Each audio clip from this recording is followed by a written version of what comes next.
Live from Sin City, it's the Socks and Pinstripes Podcast. And now, here's the star of the show, Diet Dr. Griffin! Mike Trout. This is Diet Dr. Griffin back with another episode of the Socks and Pinstripes Podcast. Mike Trout is hurt again. This is probably the least surprising thing that could happen during the course of a baseball season because Mike Trout always seems to get hurt. This time he has a torn meniscus in his knee and he has already elected to have surgery, and they expect him to miss a good portion of the season, although they're saying it's not a season-ending injury. The most games that Mike Trout has played in a season in the last 5 years is 119 back in 2022. He was healthy during the pandemic-shortened season, but he played 36 games in 2021, 82 games last year, and only 29 this year. Now, he has been an effective player when he's healthy. He was leading the league in home runs currently with Gunnar Henderson. He's been trying to add stolen bases back to his game and stole as many bases this season at 6 as he had in the previous 4 years combined. Mike Trout is one of those guys that is a phenomenal player, but he just doesn't really want the limelight. He's openly said before that he doesn't want to be the face of baseball, even though he is pound for pound one of the best players to ever play the game.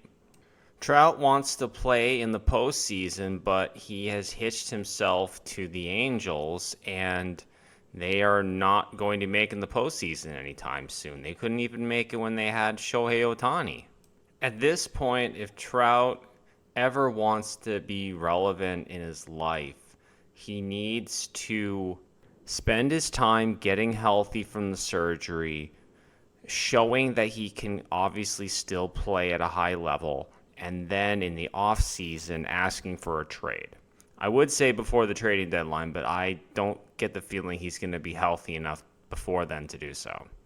And with the amount of money that he is still owed on his contract, this feels way more like an off-season trade. Otherwise, he's just going to be spending the rest of his career as a founding member of the West Coast Quilting Club with Anthony Rendon, and the meetings don't occur in October. Before we get to the recap of the first month of the season, we actually have a pretty sizable trade.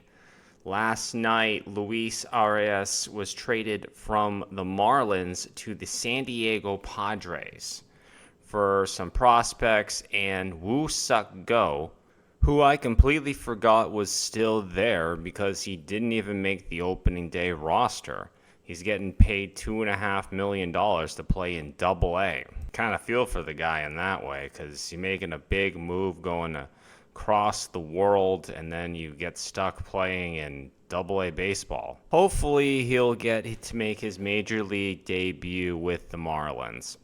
Arias is expected to add just another high-contact bat to that Padres lineup. He's probably going to DH for them as their infield is pretty much covered. Arias is a two-time defending batting champion and somebody who doesn't have a whole lot in power, but somebody who can be at the top of the lineup consistently getting on base for the guys like Tatis and Machado to drive in. Usually don't see trades this early in the season, but the Padres are a team that have been known to swing for the fences, and they are going for it here. Now let's begin our recap of the first month of the season, some of the surprises and not so surprising aspects of the first month of the season. Let's start with the AL West, where we've got one of the biggest surprises in that the Houston Astros are 12-20. That's the same record as the Los Angeles Angels of Anaheim of Los Angeles. The Astros' issues have basically been pitching related. They've had a lot of injuries to their rotation, and their bullpen has been shook apart by the addition of Josh Hader and their three-headed monster, who I thought would be dominant, in Brian Abreu, Ryan Pressly and Josh Hader have not been particularly effective.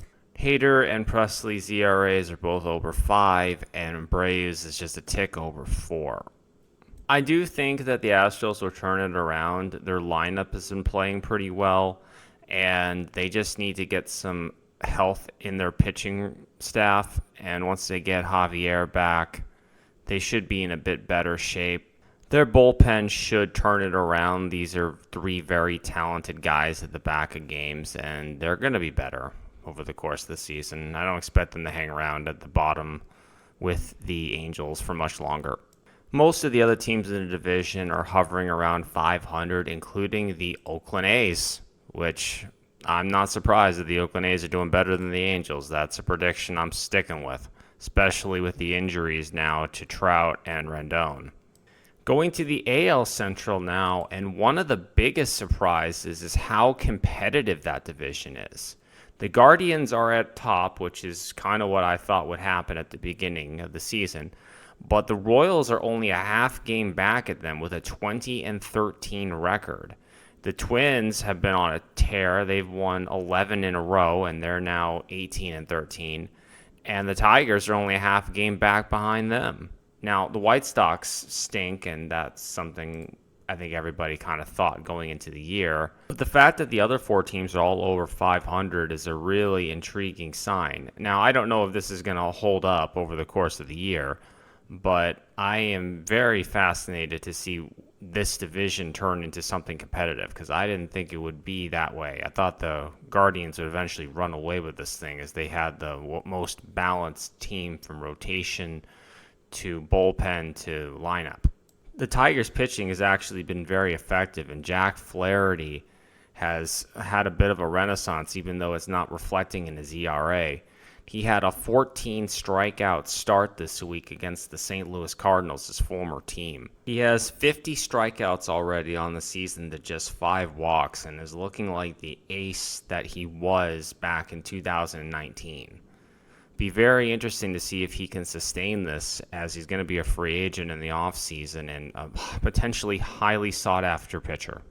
In the AL East, you have the Baltimore Orioles at the top of the division, and then you have the New York Yankees actually only a game back, which I thought was a bit of a surprise because they are holding up extremely well without Garrett Cole at the top of the rotation, and he's not expected back until the middle of June at this point.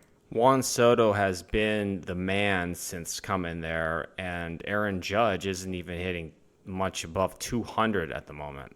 If the Yankees' bats can start playing at the level that they are capable of playing at, this could be a really dangerous team when Garrett Cole comes back. The Rays are at the bottom of the division right now. They are struggling to hit, and I'm not surprised that they are struggling.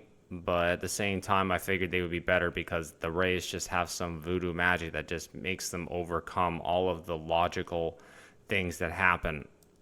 The Blue Jays are currently under 500 as well. They are underperforming for whatever reason. It's just something that they do. Vlad Guerrero never seems to play up his potential, and Bo Bichette has been bad this season. Some of the other players just haven't played up to level either, although Justin Turner has been doing Justin Turner things, so don't blame him.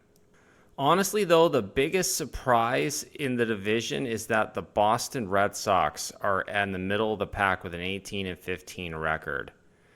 They aren't even at 500 at home, but that's not the reason that I'm ultimately surprised. The Boston Red Sox currently have a 2.66 team earned run average, and the next highest one is over 3. That is crazy when you consider that the Red Sox rotation is just a bunch of no-name kind of also-ran pitchers.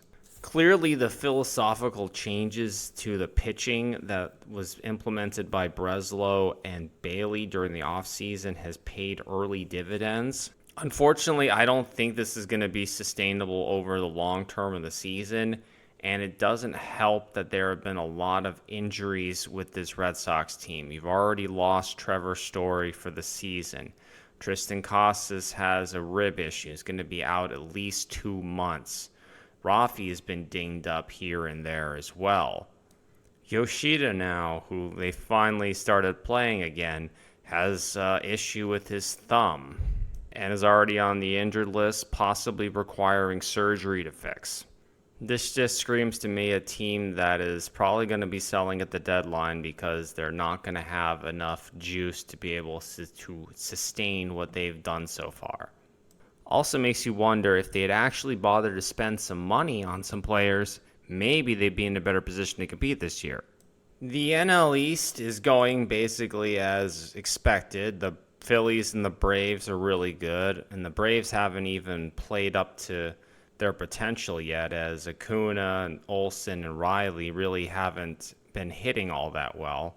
Acuna has only hit 2 home runs, for example, and is only hitting .258. Matt Olson is doing his best Kyle Schwarber impersonation with a sub-200 batting average. But Chris Sale is looking like his old self. He's been very effective to start the season. You just get the feeling this Braves team is going to be just fine.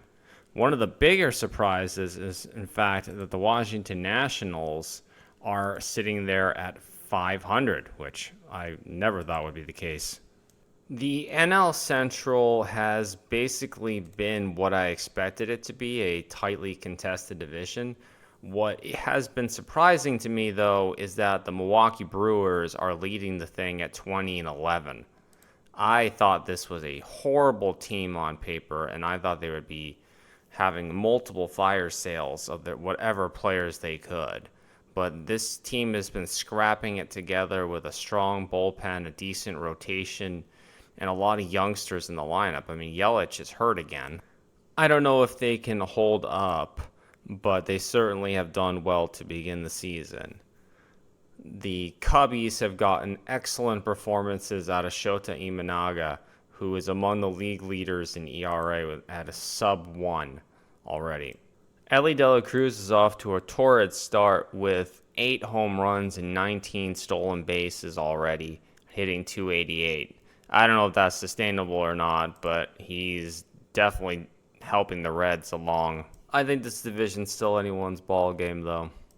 And finally, we're back to the NL West, where the Dodgers are at the top again, as usual, 21-13. Their bats have been incredible. Their pitching has been kind of middling. It's going to be interesting to see how they manage it because they've already got injuries to Bobby Miller.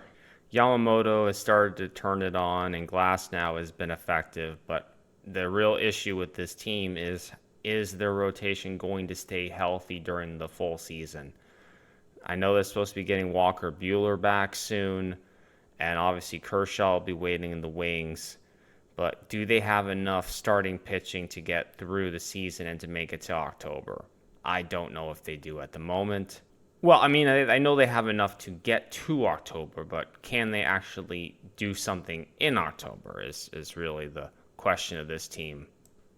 The rest of the division is tightly contested, sans the Rockies, which have one of the worst teams in baseball, and their only good player, Nolan Jones, has been off to a rocky start. Ha, pun intended there. Oh yeah, and Chris Bryant is hurt again too. Gotta love that. All in all, it's been a fun start of the season, and let's hope that some of the players stop getting injured as the weather warms up and some of the bats that have been cold start heating up, and we get some nice offense and some good defensive plays and a good rest of the season. That does it for the show today. Talk to you guys next week. Bye-bye.